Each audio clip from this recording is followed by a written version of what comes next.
gonna stop being lazy. Yeah, and I became creative. And I learned how to create it. And now that pride's for me. So come see. Oh, come eat. Welcome back to the FalconLand podcast. I am your host, Sterlington. This is my co-host, Cameron, and we are going to go over the Falcons' week in retrospective. So the last episode we did was a preview to the preseason game versus the Lions, I believe they had.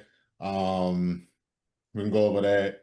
We're going to go over their week in practice. They just had a great week of joint practice with the Titans. A lot to talk about there. Excited about that because, I'm not gonna get too far in it, but I don't always have the best memories of the Falcons and joint practices. So it's nice to be like, all right, cool, we got something positive to report for that. And then we're gonna also go over the preseason game, and what we want to see in the next one coming up. Before we go on all of that, what's up with you, Cam? How you doing, my boy? Feeling pretty good, man. Been a good week of work. Looking forward to this game tomorrow. Seeing a little bit more from our guys, and looking forward to recapping this week with you, my boy. All right, awesome. Love to hear it. So we're gonna go over the game last week. So first things first, prayers up to our boy Maurice Norris. Got hurt real bad on the play. It's one of those things that can happen sometimes. With the tackling, it's been going on for forever. You get your head down. It looked pretty rough when I saw it on the field. Glad the Lions and the Falcons decided not to play because I'm like, man, who really wants to play in a preseason game after that shit? Like you just watch the guy get knocked out on the field, got seizures on the field, and it's like, yeah, all right, now keep playing in this game that doesn't count towards the record or anything.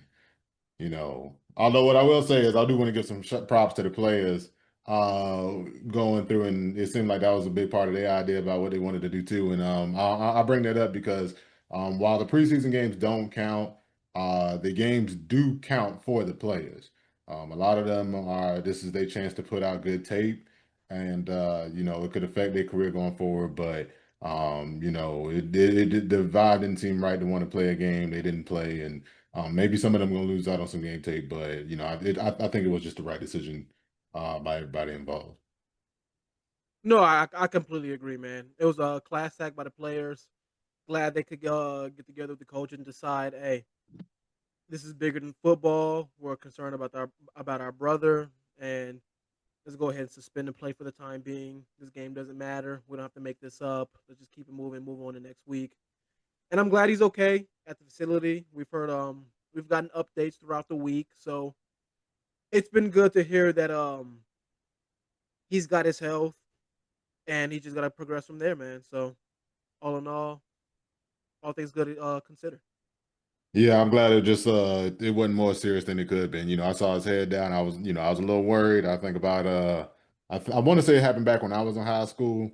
Kevin Everett for the Buffalo Bills, he ran down on a kickoff and blasted into it. Actually, it was one of the plays that kind of stopped the wedge from being the thing on kickoff. That's like one of the plays that is the evolution of the kickoff as we see it today. Guy coming down to bust a wedge, had his head down. I think he actually made the tackle on that, but he had his head down, compressed his spine, and he lost all ability to move on the field. And thanks to some experimental treatment at the time, he was able to regain movement in his arms and legs and still be able to walk. But yeah, I think of plays like that, and I know they can be real, have real devastating results. But it seems like he's not even, we might even see him on the field again. Hopefully, at least for him, if that's what he wants. But yeah, let's move on to the game. Now, when the game played, the actual gameplay, not even gonna lie to you, saw way more people that's going to be meaningful contributors playing on defense than I expected to. We saw Arnold Lebakady, who I didn't expect to see in the first preseason game. Saw Ruka um, James Pierce Jr. and Jalen Walker, who we didn't know were going to play. They were rookies. Saw DeMarco Hellams out there playing up a storm. So I was let's be real. My entertainment factor of the game was peaked I had people to look forward to and be like, all right, this is somebody we're gonna see. Hey, let's go ahead and give us a little preview because we never seem to get that in preseason. And then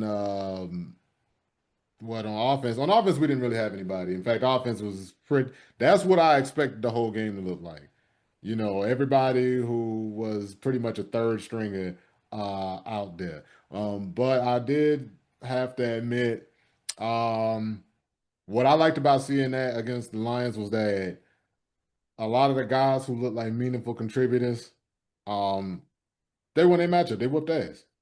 They contributed. Exactly, and that's what I wanted Yeah. to do. So, for me, right, one of the things I do that I mean, it kind of work out when I like decide how I'm feeling when I'm evaluating draft players is when I'm evaluating a guy who's from a small school process, right? And people always ding them guys. They say, "Oh man, we played at a small school. We don't know how it translates." I say, "Look, I know he played at a small school, but did he kick everyone's ass?" Right?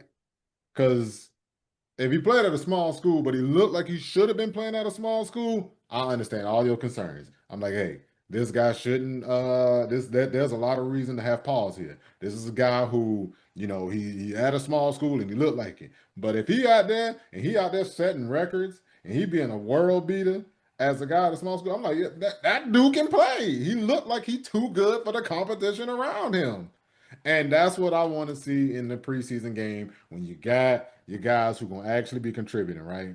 You got guys that are going to be playing against like, third, maybe some second stringers, but a lot of third and fourth stringers. I'm like, yo, let's go ahead and make them look like third and fourth stringers. I feel like too many years in the past, the Falcons kind of like don't look like that in the preseason. Man, I completely agree, man. Um, this year feels a little bit different. I feel like in preseasons past, it's kind of feel like even though we weren't playing our starters, our backups were kind of still getting pushed back, still getting their teeth pushed in. This year kind of feels a little bit different. We've had a little bit of a joint practice as well. So just like all things considered, man, it feels nice to see like see some of our guys be on the other side of the whooping stick. Boy, it was nice. Now, what I will Yeah. say, before we get into the standouts of the game, because I wanna, wrap this part in good part, but I gotta admit, man. Now, while we did look a certain way when we were on defense, on offense, and there was good play on offense, but the backup O linemen looked fucking horrid to me. They looked terrible to me. I saw like we got no push in the run game from anybody on the No, I back noticed that of as the line. well. I noticed that. I was a little optimistic because Easton Stick was making some moves out He there and he wasn't. was he was extending plays and we had guys making like he I think looked he pretty was good. extending All more. things considered, I was looking at it through rose-colored glasses, but you know what, man? I was after looking back and rewatching a little bit of that first half. I was like, ugh, Bruh. ugh. They were getting whooped in the run. Like you supposed to see like a surge of some sort. Like you either want to see a flat line move forward or the arc. But man, it was just either like a flat line staying still and like or getting pushed back. Honestly, bro, they was getting beat so bad. I was like, man, shit. If I was a running back, I asked for my release right away. I'm like, Mm. man, I ain't gonna get to put out no good tape running behind this O line. I'm like, there ain't nobody gonna see nothing. I might be out of the league just because they don't. They be like, damn, we ain't even sure this nigga could play. Like, shit, you better hope your coach put in a phone call for you. Be like, no, I promise. When you put him behind good blocking, he can play. But and honestly, bro, the pass protection was pretty mid too. I'll admit now they had some moments of good pass protection, but you really can't judge like pass protection by the times you don't really get pressure. Really, the best way to judge whether or not your guys can pass protect is how they pass protect in must throw situations. How they pass protect in situations where the other team know you got to throw the ball. Now we really judging your pass protection. And honestly, that's why I'm like, oh, okay. So I got every right to be as nervous as I am about Ryan Newsel getting hurt. Because Storm Norton didn't play. So Storm Norton, that's the guy who coming in and he's proven. We've already seen him play some extended time, for Caleb McGarry. So I was like, all right, I'm satisfied. I'm still feeling comfortable there. I guess if I said, who was the best of that bad bunch with the O line, I'd say, all right, Kyle Hinton and Elijah Wilkinson, the guards. That was the best of the guys playing. So it's like, all right, if Bergeron or Lindy go down, if we slot them between good players, maybe they'll still be good. You know what I'm saying? But man, backup center look bad. Your starting center, it was a backup center. I ain't gonna lie, bruh. I think I need to see them boys make a move and fix that. Okay. Okay. Like I think I need to see. I think they need to go ahead and find us another backup center. I think I don't even need to see like what happened in this next game, to be honest.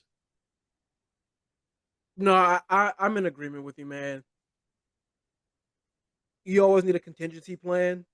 And the way our team is set up, we got a great O line, but center is a piece of concern. Hey, look at how much our play elevated when Matt Ryan got Alex Mack. Yeah.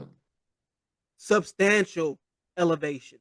So we need to invest in this position, which is why I was upset we let Drew Dahlman go. But for the price, I understand.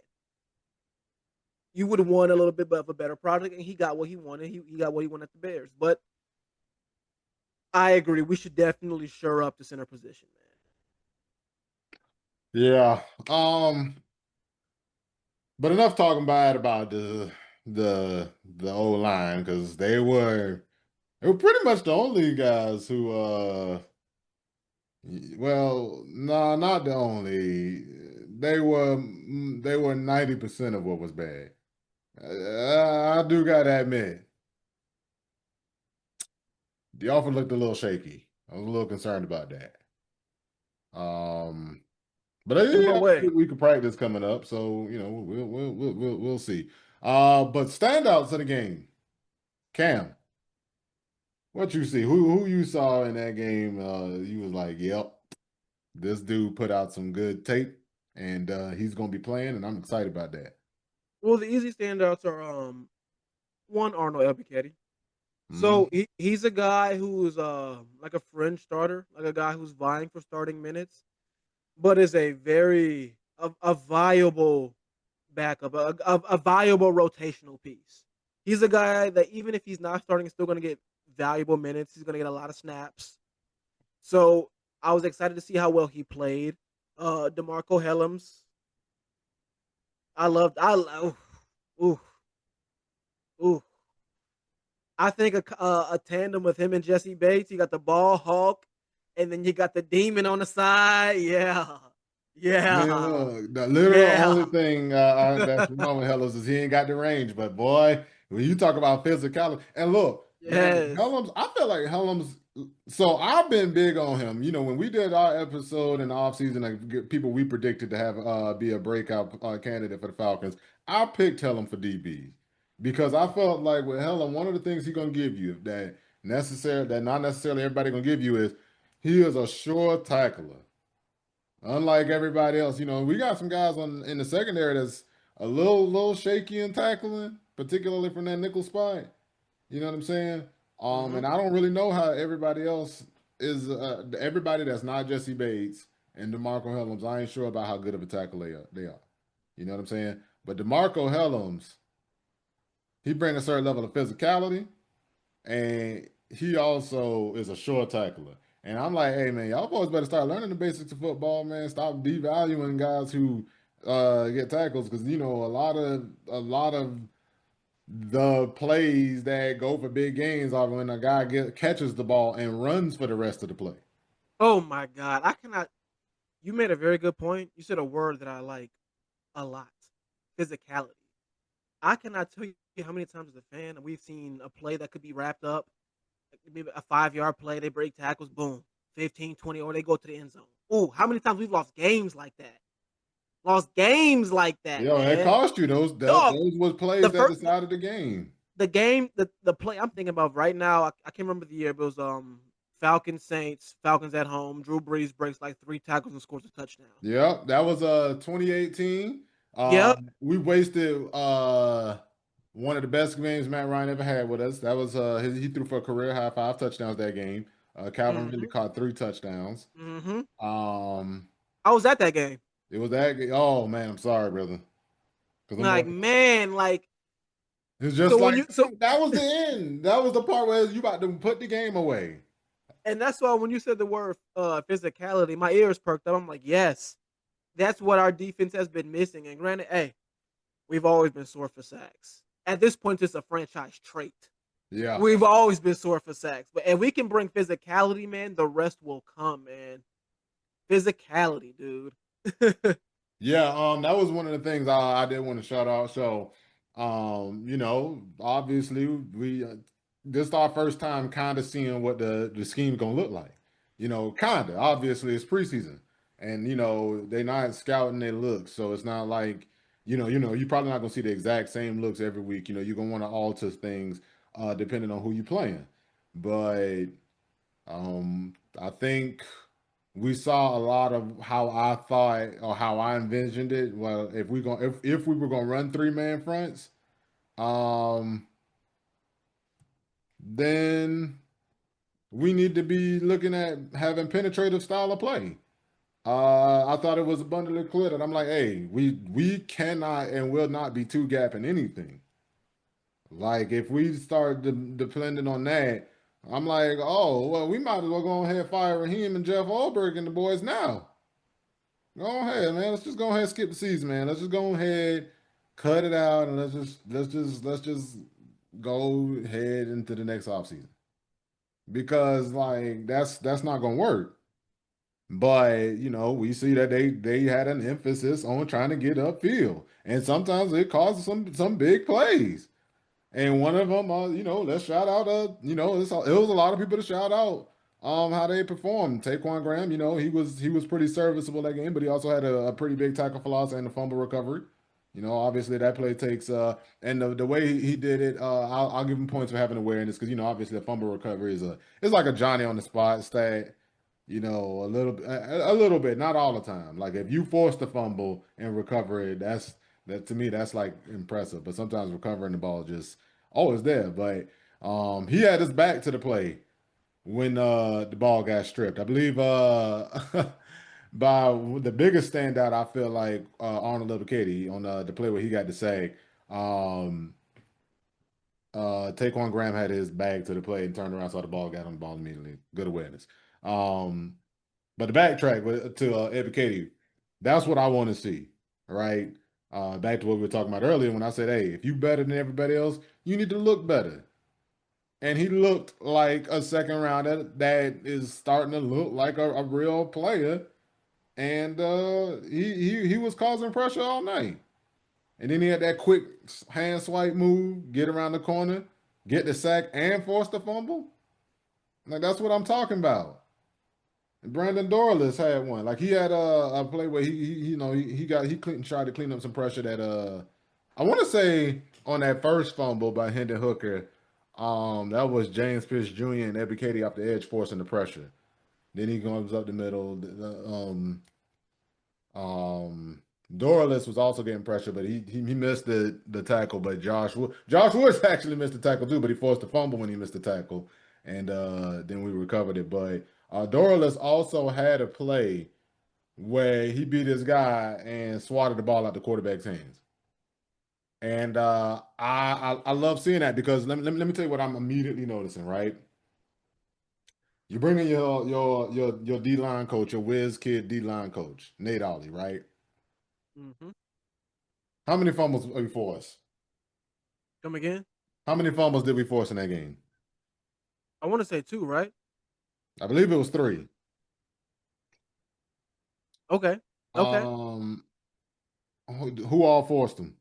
No, you ain't got to give me names. Just what position group? D line. It's all D line fumbles.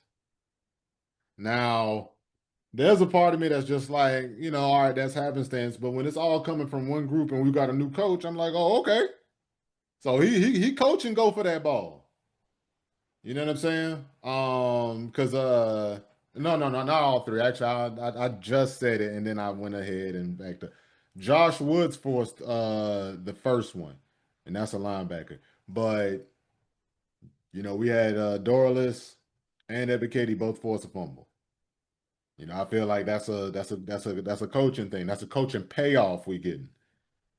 So, really, really they look good. Now on offense though, anybody you want to shout out on offense? Drummond. He had a pretty good game, man. Who? Drummond. Oh yeah, Drummond was getting fed and featured, boy. He was, man. He was looking like he was like fighting for a roster spot. Who else? Who caught that touchdown? Was it Chris Blair? It was Chris Blair. Boy, Chris Yeah. Blair came in like a legend. I'm trying to tell you, Chris man. Blair, he ain't played like all the first half. Then on the last drive, they was like, all right, we need to get serious. Put Chris Blair in and let's go. And then they got serious. And look, let's go ahead and shout it out, man. Easton Stick looked fantastic. Absolutely, dude. Considering how like I didn't want to just bash our O line, but they really weren't looking good. We couldn't really run the ball. They were getting pressure on us on almost every pass play. Easton Stick looked amazing in that 2-minute drill to get that touchdown before the half. Easton Stick looked amazing that entire half, considering what we provided him with. Easton Stick, Drummond, Chris Blair, they did their thing on I know offense. David Sills was out there a little Yeah. bit. Yeah, but yeah. No, I'm right with you. And look, I was like, yo, and then like the 2-minute drill at one, it looked good, but Oh, it also looked crisp. that corner touchdown, it was a thing of beauty. It was a drop in the bucket, man. I was It like, was a okay, drop in the Ethan. bucket, and like, look, watch his feet.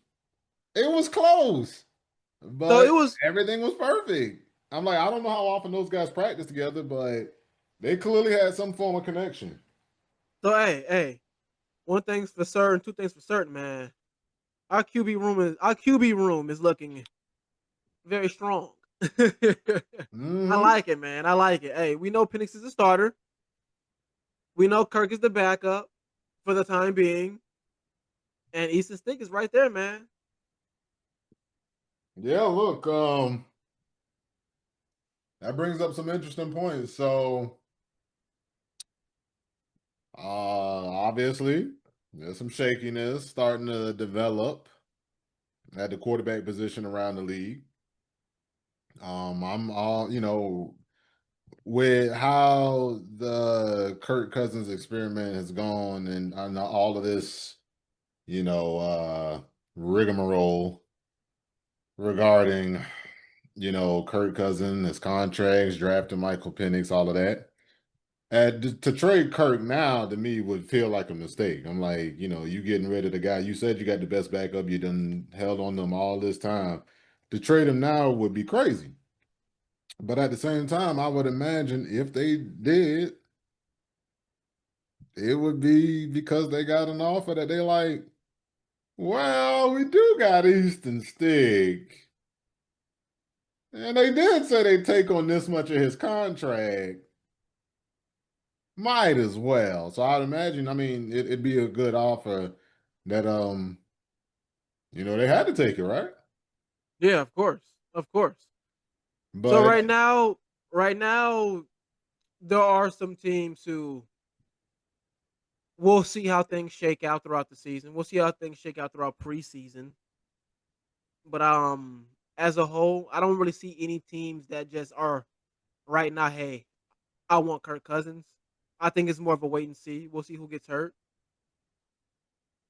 Who knows, man? Knock on wood. But what if something happens to Michael Penix Jr.? I'm glad we have Kirk, considering he did give out some bad tape I want to say his last 4 games, but He did have a 6-3, man. And when he was looking good, he was looking great. And let's not excuse the fact that Kirk was hurt. Kirk Kirk's play fell off because one, he was not 100% from his Achilles, and two, he hurt his shoulder and elbow. His throwing shoulder and his throwing elbow. Of course, you're not gonna have zip on the ball. Of course, you're gonna second guess yourself a little bit. So yeah, I mean, I I get why he was upset losing his position, but hey, man, you lost your job, man, and you got paid. Yeah, That being said, I do think I do think I think we'll keep him, man. And unless unless somebody offers us something that we can't say no, Kirk will be our quarterback. Kirk will be on our team week 1. I mean, I'm starting to think that too. I guess to fast forward and start to lean into what happened this week. We had joint practices this week. And I heard Kirk out there carving up the first team defense with second team players like cake. Mm-hmm. You know what I'm saying? He out there whipping up the cutlery.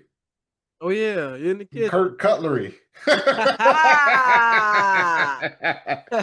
Oh man, I swear y'all, I promise I'm every bit this corny in real life. But but yeah, I've been hearing Kirk is looking sharp, man. Like he's really been sharp since camp's been through. I'm hearing that he's like looking clearly healthy. And there's situations where I think it would have to take an offer that the Falcons could refuse, namely because and when I ask myself, all right, where's the situation Kirk can end up in, right? I look at Indianapolis, right? I say Anthony Richardson, he got a broken pinky. They probably not gonna play Daniel Jones. Daniel Jones. You got to re-earn Danny Downs. Danny Downs kind of a cool nickname to me. I can't just be calling you that without something to show for it. But if you ain't throwing dimes, yeah, I just can't do it.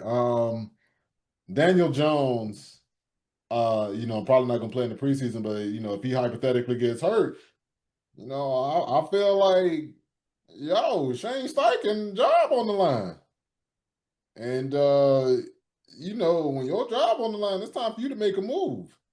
You know what I'm saying? So, like if I look at the Ram situation with Matt Stafford, that would seem an ideal situation, but the more I think about it, the more I'm just not sure. They already have our first round pick. Not that we were going to trade a first rounder or get a first rounder for Kirk. I'm just saying they already have specifically our first round pick. So we do, affect like how the season goes does affect their draft position.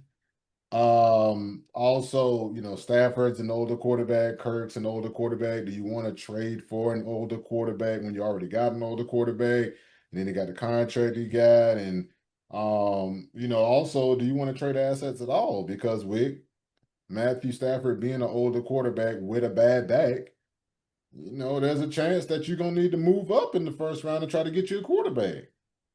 And you're gonna need all the assets you can get for that. So, I look at that and I say, that's not a place for him. But then also, speaking of jobs being on the line, McVay's job not going to be on the line. But you know who job might be on the line this year? Raheem's, Terry's. You kind of want to have your bets hedged and your bed made when, in case Penix go down. So, Easton Stick look good, but I'm like, hey, you want the maybe Easton Stick gonna look good in a game against starters, or you want the proven guy who is proven he can play against starters against other teams, a proven NFL option that you're already paying for anyway? thank you, man. We've already sunken a ton of capital into Kirk. The check has been signed. It's in his bank account. Might as well keep him.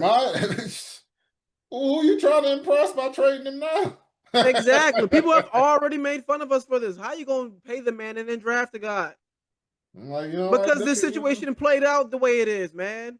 We didn't expect this, but hey, Penix is looking good, and he could be our franchise guy.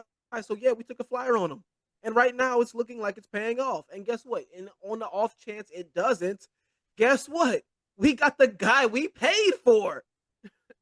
Hey man, you always got that. But one thing I know is shit, if Penix, he working his arms out, but apparently he been working his hands out too. Boy, I'm trying to tell you, bro. Heard that boy Penix out there throwing hands with them boys. I said, I ain't gonna lie though, right? So the fan in me that is, just ready for the regular season to get here. I'm like, boy, don't be out there throwing hands and then like break your hand, throwing a punch, you get hurt or something. I'm saying that would I would have been sick. I would have retired being a Falcons fan. I would have been like, oh, okay. But no, I wouldn't have, because then I'd have been like, damn. Quarterback controversy about to happen, because Kurt gonna look at that shit as a situation and be like, boy, this my chance. This my chance. Put me in the game, coach. Put me in the game. He's gonna be like, boy, I'm gonna make it impossible to put Penix back in this motherfucker. He's back on the beach, Rook. That's what it's gonna be. Kurt gonna be, boy, hey, what you always call Kurt? What you Kirk always O'Shea? call him? What'd you say? What do you always call Kirk? With Kirk O'Chain? No, not his nickname. Just what is his lasting legacy in the game? What is one of the things he's most known for outside of his play? Being corny as hell? It begins with G and ends with generational bag getter.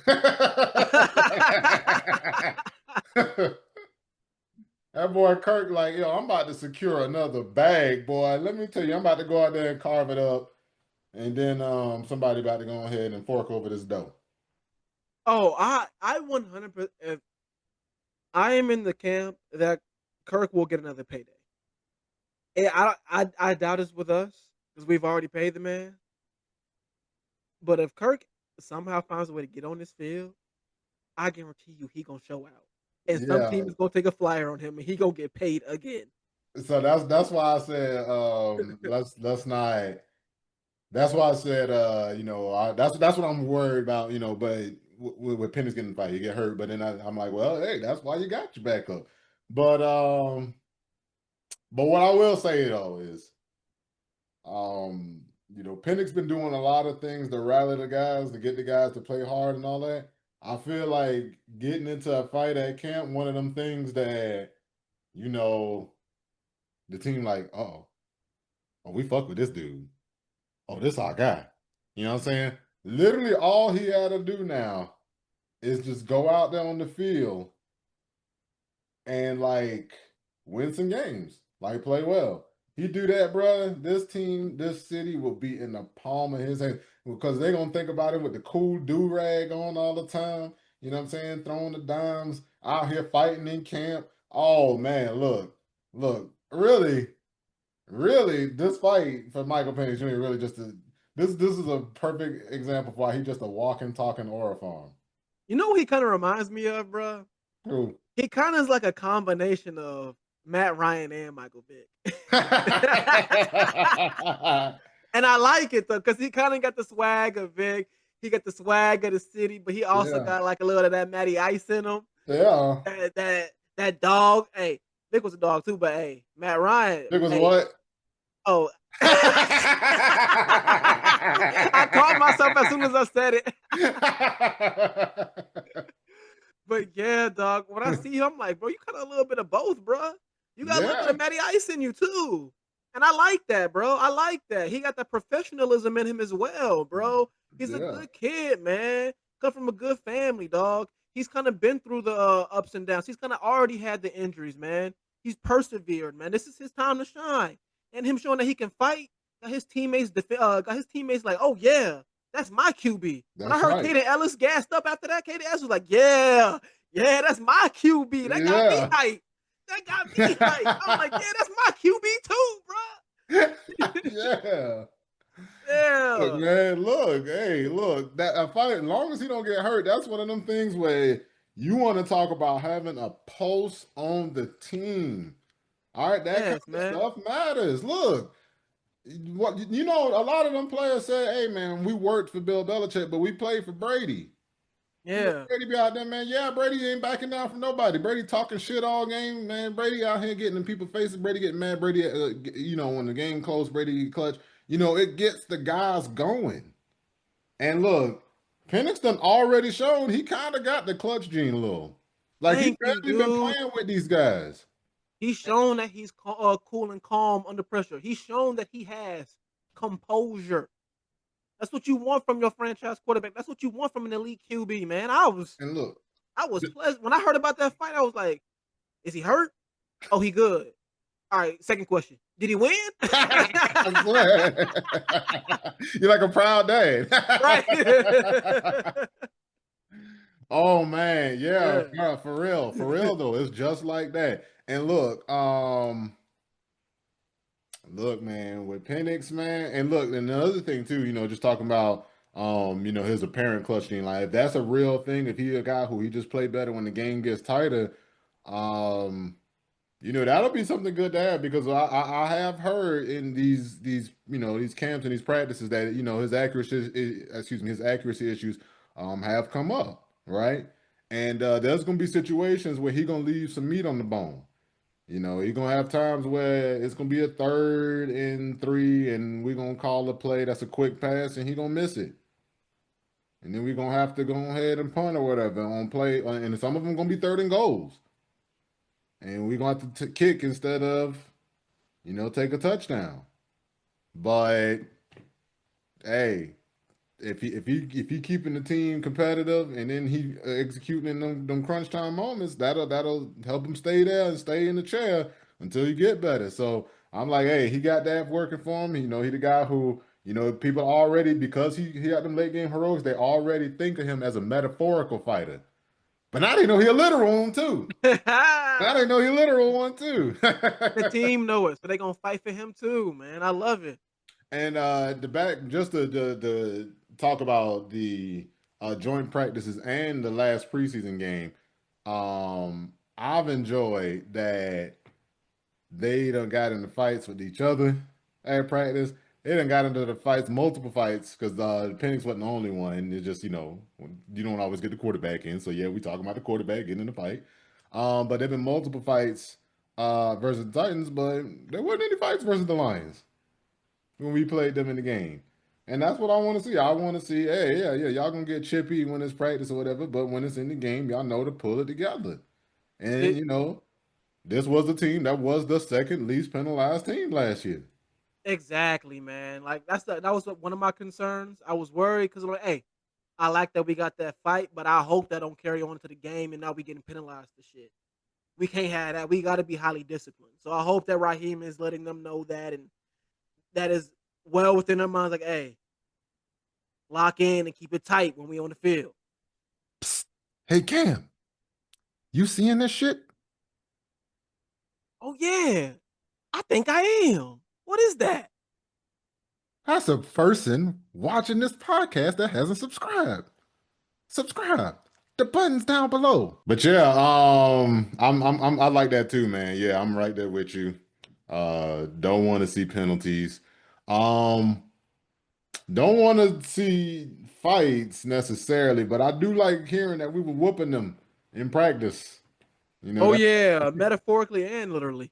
Oh Hey man, you know you whooping them when you got them fighting. yeah, Hey, yeah. We were what you fighting yeah. for? We just playing the game. We just playing the game. Why you want to I fight? heard I heard throughout the week we were winning the day. Our offense was kicking butt, our defense was kicking butt, which is to be expected. We are a team a little further along in our process than the Tennessee Titans. They are at the beginning of their rebuild. They got their franchise guy, hopefully their franchise guy, and now they got to build around him.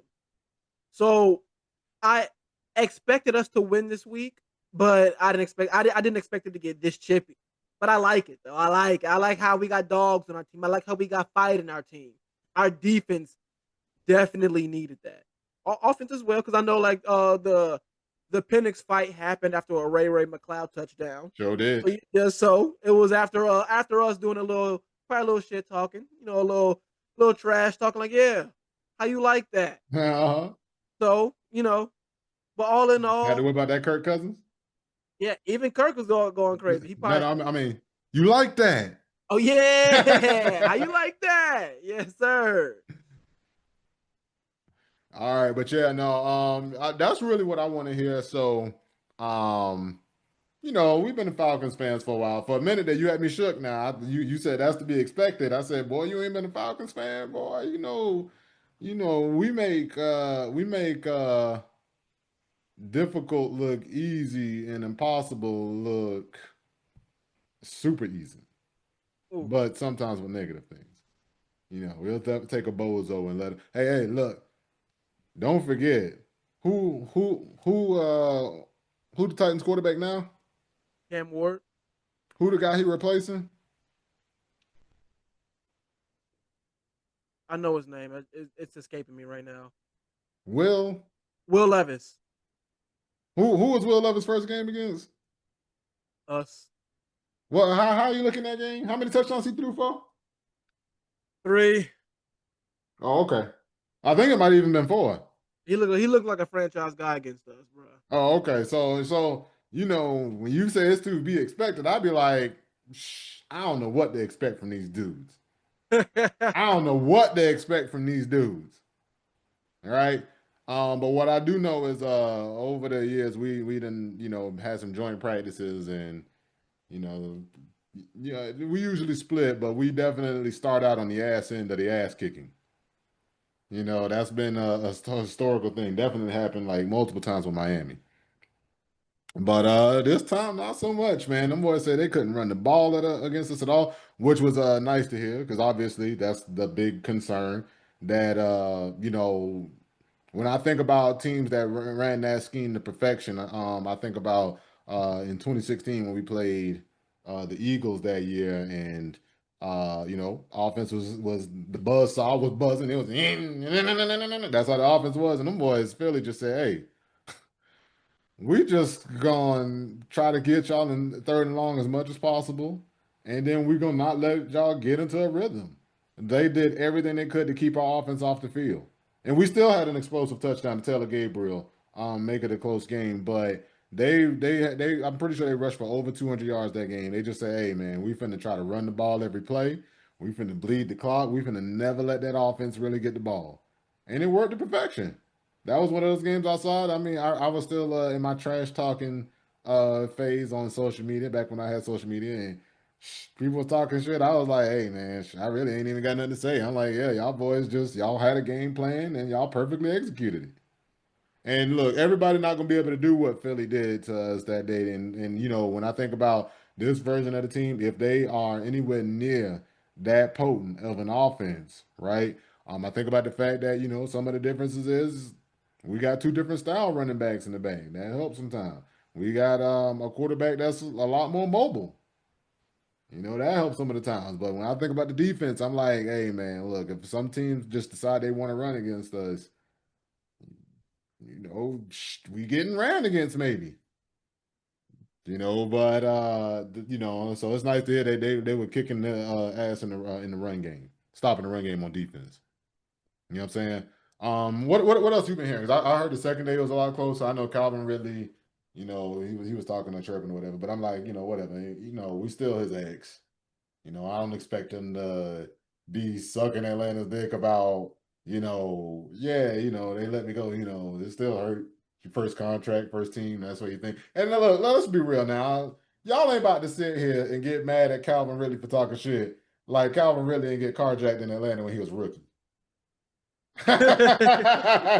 Yeah, it was a Dodge Challenger. Somebody stole. I can't remember if he jacked or if he did something stupid like go in the store and leave the keys in the car.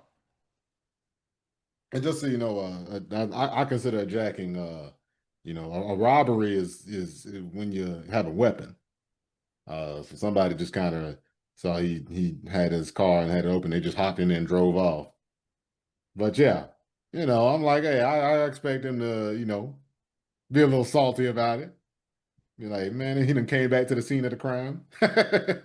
Oh yeah, he had to talk his talk. Him and AJ Terrell went back and forth. Overall, Calvin really, he had a decent time. He got his. But as a whole, the Falcons got theirs, That's and what that's the matters most important. most. And that's what matters most. That We is what thoroughly matters owned those most. practices. Granted, it was a little bit closer on the second day, but hey, we won in the practice. We won in the scraps. We won. That's all that mattered to me. Yeah. Um, yeah, so look, I'm pumped about that. Pumped about that we look good in this. And as you well know, when you have joint practices later in the week, you got a game. So we got a game coming up. Tomorrow. The Titans have announced that they're going to play the same that they did last week, so they are playing starters. Um, do you think that we should play starters? You know, I'm torn because you look at teams who are playoff caliber teams who play for a Super Bowl. Like, look at the Chiefs. Chiefs playing starters. Patrick Mahomes is playing. And if Patrick Mahomes is playing, why shouldn't our starters be playing? But at the same time, you know what? We did witness a pretty gnarly injury in our first preseason game, and I would hate for that something like that to happen to one of our marquee players in a game that doesn't matter.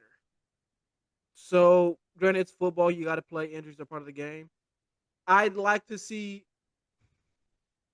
I don't need to see. I like to see like Ryan. I like to see our center play.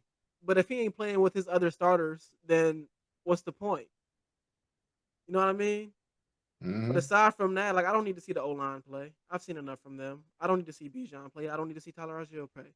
I kind of want to see Michael Penix play, but I only want to see him play if he's playing with the starters. That kind of takes him out of the equation. Kirk Cousins isn't going to play. On the offensive side of the ball, I'm not sure if I'm maybe week 3, maybe have them play the first series. But I don't really need to see anything from the offense in this game. As far as like starters, maybe on the defensive side of the ball, maybe Arnold Ebiketie plays again. I hope Braylon Trice can get some minutes. But pretty much on the defensive side of the ball, the fringe players, the rookies, and the guys fighting for rotational spots. That's who I want to see play. How about you, man? What's your thought process on this? So, I'll waffle back and forth. I look at it like, all right, right. Falcons, they playing the Titans. The Titans are strong in certain areas that match up that I do want to see. They got that guy Jeffrey Simmons over there, number 98. Mm-hmm. I kind of want to let Jeffrey Simmons go against Matthew Bergeron and Ryan Newsel and Chris Lindstrom and get them boys a little taste. Mm-hmm. I want to see Michael Penix Jr. play against a team that I feel like he could throw against a secondary, but I want to see him under fire a little bit. I feel like the Titans gonna be able to get a little pass rush against us. We're gonna be able to see something, but also I don't want to see my quarterback get hit the turf if that's what comes up that. You know what I'm saying? I don't want that. I don't want to see Kirk hitting the turf. Kirk a vet. I don't need know if I need to see him in there. But also, the thing about it is if you play one, if you play Kirk and you play Penix and play Kirk, you kind of handcuffed to playing your O line because we just saw in the last game your backup O line ain't cutting it.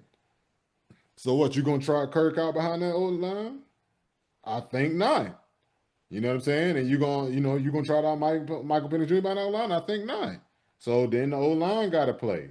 So now you got more and more guys playing, and one of those positions in that position group does not have adequate depth behind it. So now you like, oh man, we're gonna play Ryan Newsel, and I mean, risk Ryan Newsel getting hurt, and then we don't have somebody who can adequately back him up. So it gets risky. Especially the other thing too that makes it hard is that we we're whooping them in practice. We was on the kicking end of the ass kicking in practice, so it's like I feel like I kind of got what I need to see, but at the same time, I really want to see this team get live practice against another team. You know what I'm saying? And I want to see that. I think I want to see it on both sides of the ball. Now we saw a lot of it from some guys, but we didn't see anybody in the linebacker room or secondary. Not that I want to see Jesse Bates or AJ Terrell, but I do.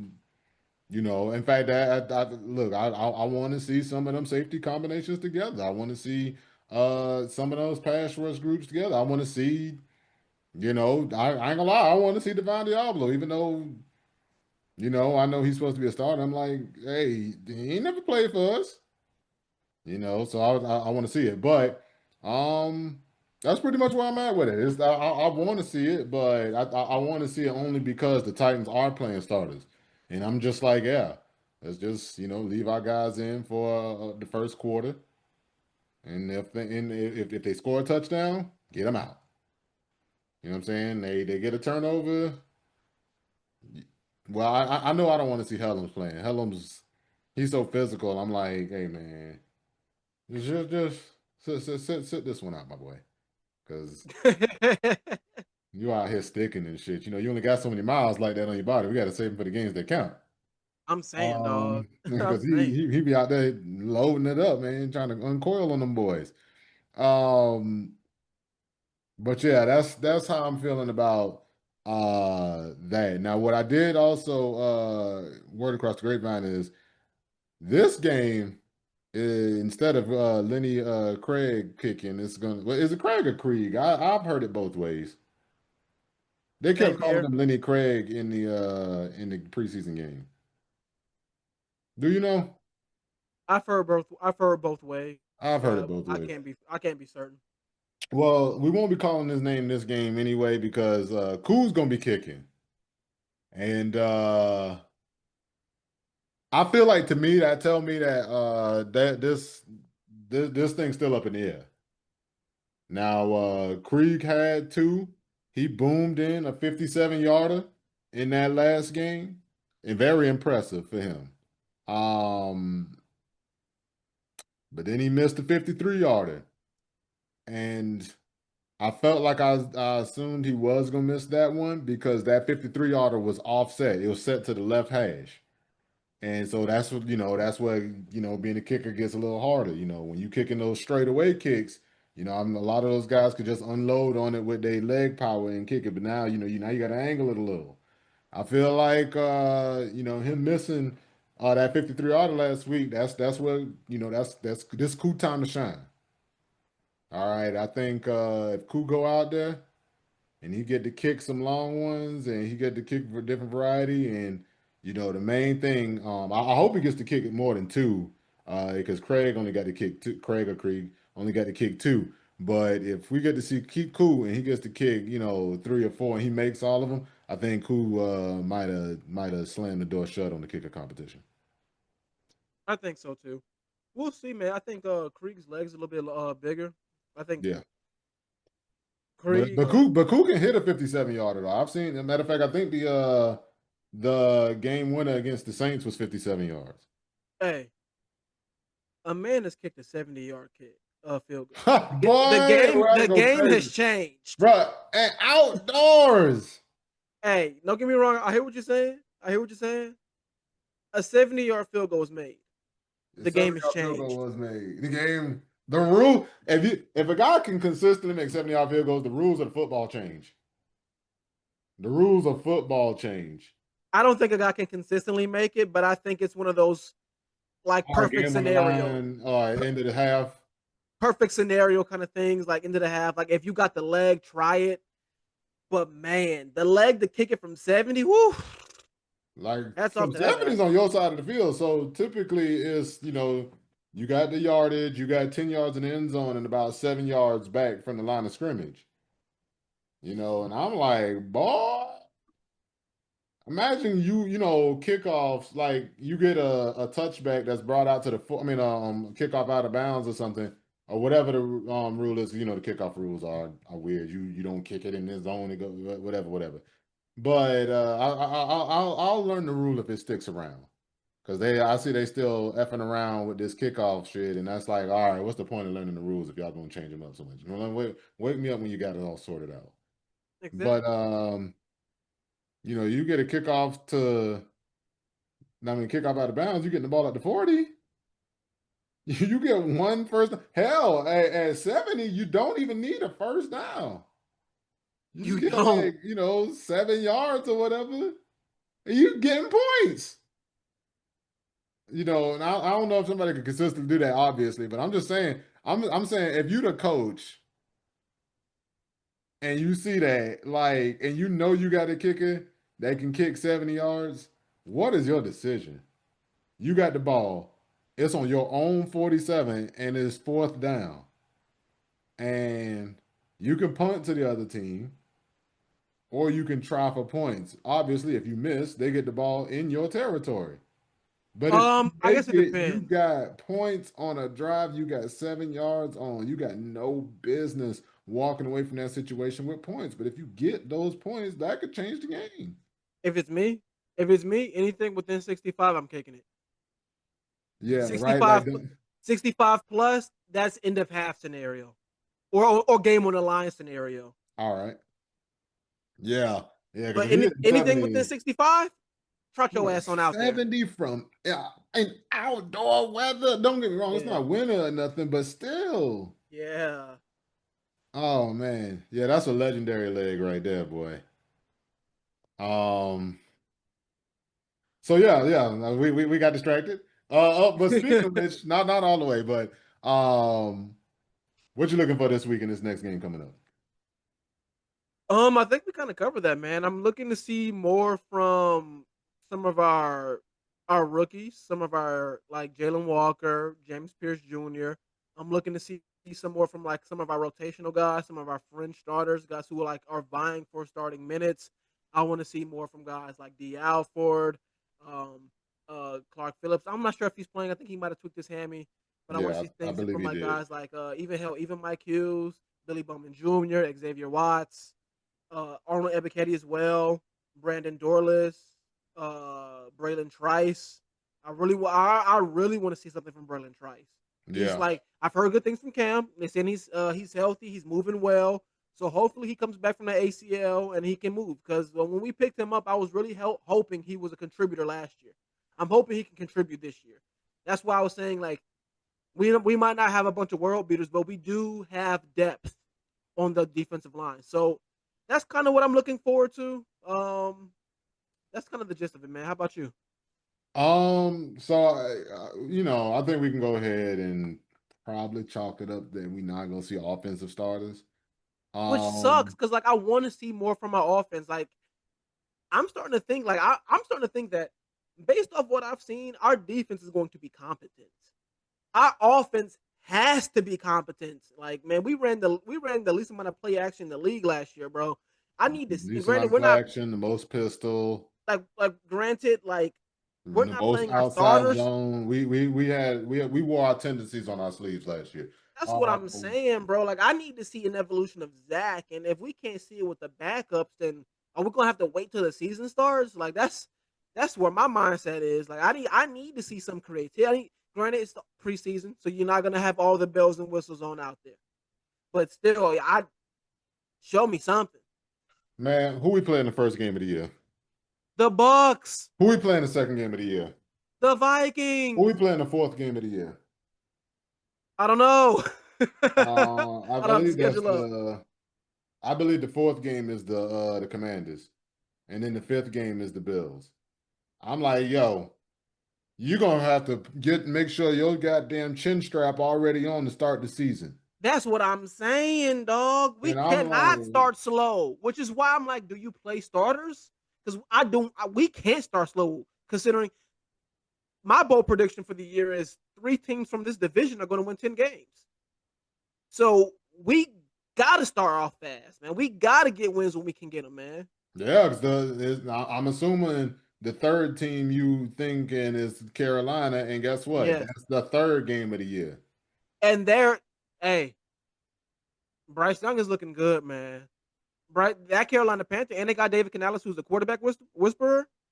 Hey, hey, A guy with a proven track record of being and they a got a rehab great O quarterback. line too, and they got him weapons. Oh, hey, And look, Dave Canales, a guy with a proven track record with quarterbacks. I'm not gonna lie. One of the things that's a little alarming for me. Let me rephrase that. It's not alarming at all. I'm just a little surprised that a lot of Falcons fans seem to be willing to crown Zach Robinson, and I'm like, I'm not ready to do that yet. He's not me proven to either, me. dog. Me either. He hasn't shown me enough. I'm Granted, like, I told you, tendencies on his sleeves. We ran the most with pistol of any team last year. Not a lot, the most. We ran the most outside zone of any team last year. Not a lot, the most. We ran the least play action out of any team in the league last year. I'm like, yo, these are three things that if you played the Falcons, you knew. You said, hey, if we play the Falcons, we got to stop outside zone. We got to have the right response to when they line up in pistol, and we know they're not gonna do play action. He turned around and hand that ball off. He turning around, it's to hand the ball off. You know what I'm saying? I'm like, man, we gotta mix that shit up. And I'm like, look, Kirk Cousins was one of the better quarterbacks in the league. He's a top 5 quarterback in the league on play action. I know he was hurt last year, but to me, if Kirk Cousins being hurt was the problem, those numbers should have changed when Penix came in. And when Penix came in, the amount of pistol we ran went up. When Penix came in, the amount of play action we ran went down.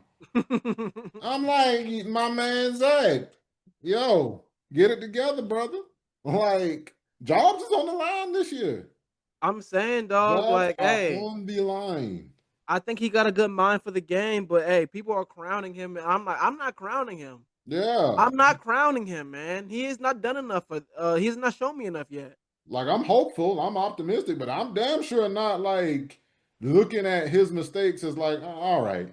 I don't look at it like that. And you know what's funny? It's so funny. Everybody's saying, "Oh, it's his first time," you know. But I'm like, well, where the hell was this when it was Steve Sarkisian first time calling plays in the NFL? And y'all was mad about that. And you know what? I was mad about that. And we all should have been because he was taking over the keys from the 2016 Falcons offense, right? So, like, yeah, he coming off the heels of a world beater offense, and And we we hated it giving the because he had a Ferrari, and Ferrari. we giving the Ferrari, and he ain't changing the oil. No, we had a Ferrari and he drove it like a Ford, bro. That's right. Like And you got, look, like dog, you got the wheels. Burn some rubber, bro. you see what I'm saying? But see, he ain't ever done that. So then, people was, mad, and they should have been. But then, people seeing Zach Robinson and they just like, hey, he the first, it's his first time. But I'm like, hey, he got the weapons. He got the guys. Like he was supposed to come in and instantly make this offense like a certain thing. And I felt like, another thing that I felt like we lacked in was we did not have any intentional deep shots, right? I felt like when and I guess I hate to keep harping on 2016. I know that was like 9 years ago at this point, and that was a different team, different players, and it was a historical team. You can't really compare everybody to a historical team, right? But one of the things that I would like to see ported over is that when Kyle Shanahan was calling the plays for us, at least like one play a game, there'll just be one guy just streaking wide open, and then we'll hit him for the big play, and then we'll just play good offense the rest of the game. But he could always create at least one big play in the pass game. You know what I'm saying? And I feel like we never really got that from Zach, where there was times where it was like, all right, this is an intentional play where I set it up. We got the coverage we want. We got the personnel we want, and we got the alignment we want, and we about to run this play for big yardage. And there was never that. And do you know that we were like the only team in the NFL last year that didn't have a run of 40 yards or more? I'm like, now that's fine if we had, you know, Tony who gives a fuck in the backfield. But we got Bijan Robinson and Tyler Algier. Um, we got a pretty good run blocking O line, especially last year with Drew Dalman at center. I don't see. I think that has to be possibly examined as a coaching issue when your team has like when you're the only team in the NFL that does not have a run of 40 yards or more. You know what I'm saying? So, and I'm not saying that to beat on Zach Robinson. I'm just saying, yeah, let's go ahead and not let's observe.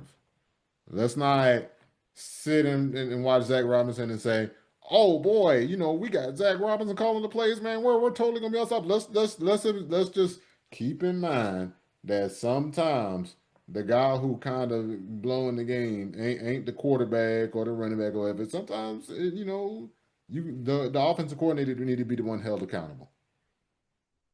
All right.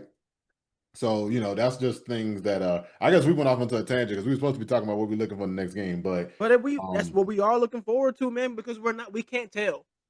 We're yeah, not we're slowly getting answers on defense. We're not getting any answers on offense. yeah. So that just is what that is. Now maybe we might see something different tomorrow, but we'll see. I don't know what we're gonna see because if we trotting out backups, I'm like I can't tell what's supposed to be happening with the run game. The backup O line, like like honestly, the main thing I guess I want to see tomorrow is I just want to see that these guys can hang with the starters of the Titans. Yeah, Especially defense because we got guys who are going to be contributors playing.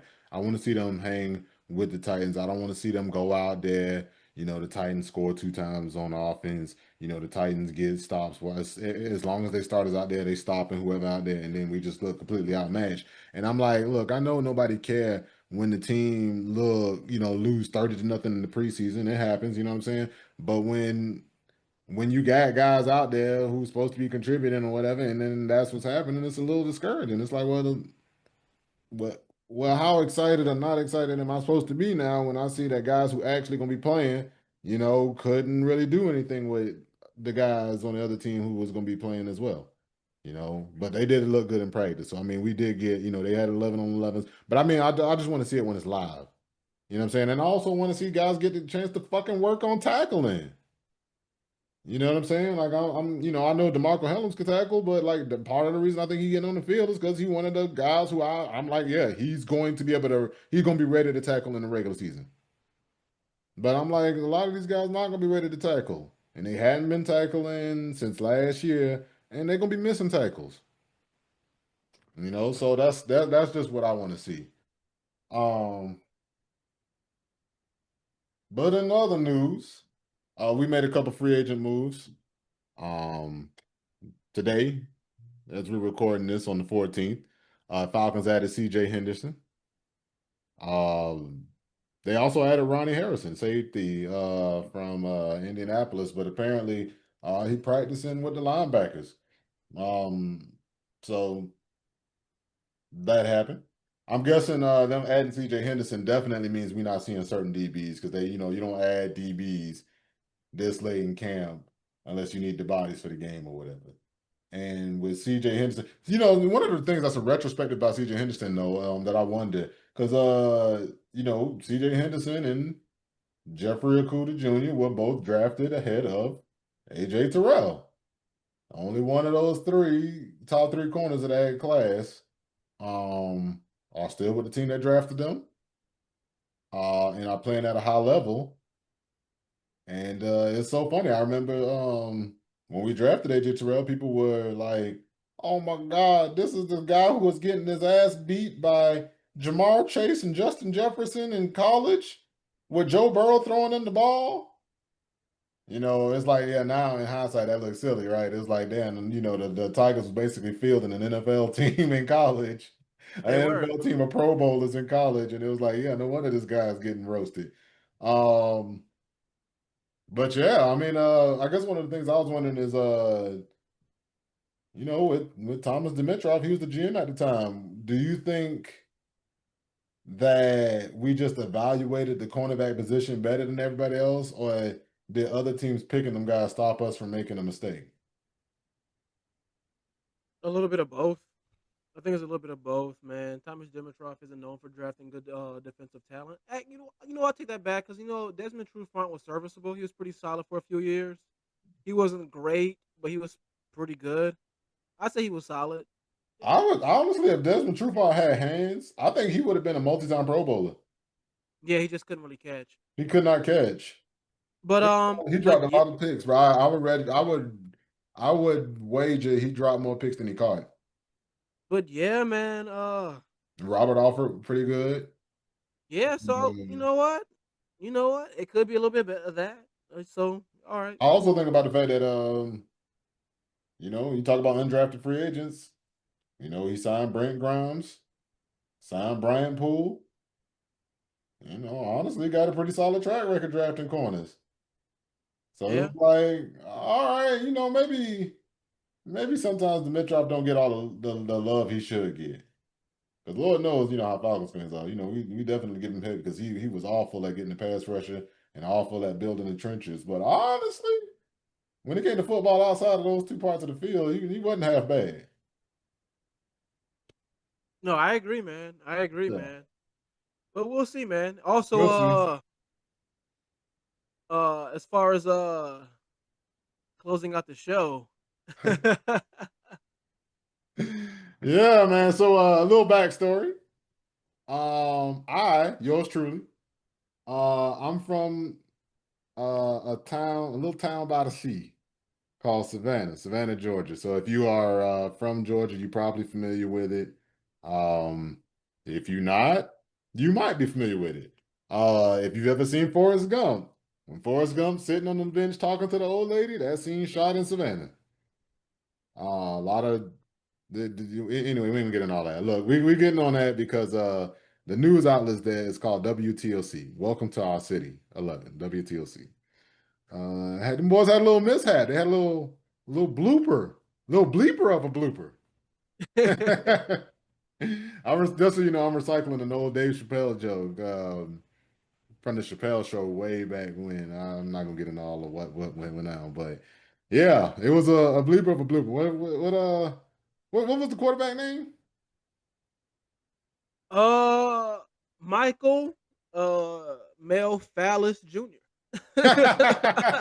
Michael, the pen is junior.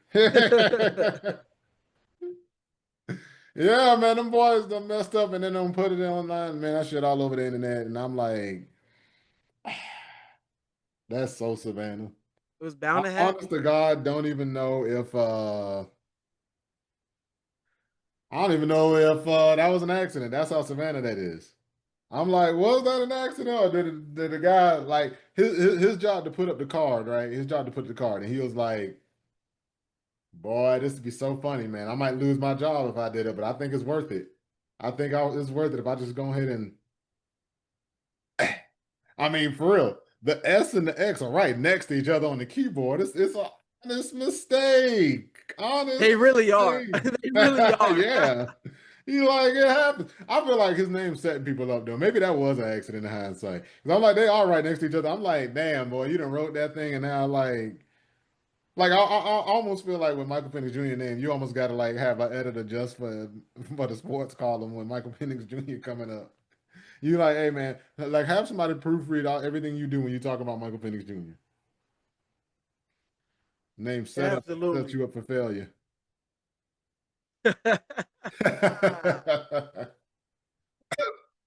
Oh man, well look, I think this has been a long one. I think we covered everything. We probably not gonna hear from us right after the game. I'll still work this weekend. I'm tired. Cam Cam still recovering. He hurt his toe. You know what I'm saying? After breaking your toe, man, and then shooting an hour and a half pod, I feel like, Cam gonna need to rest up. You know what I'm saying? He got to get off his feet. So yeah, look, really enjoyed having everybody here. Cam, anything you want to say before we get out of here? Hey, it was a pleasure as always, my boy. All right, well, look, go ahead and follow us at DAGLiner91 on X.com. Otherwise, y'all know the drill, man. Please like, subscribe, share, hit the little bell when you want to hear some real niggas uploading. Peace.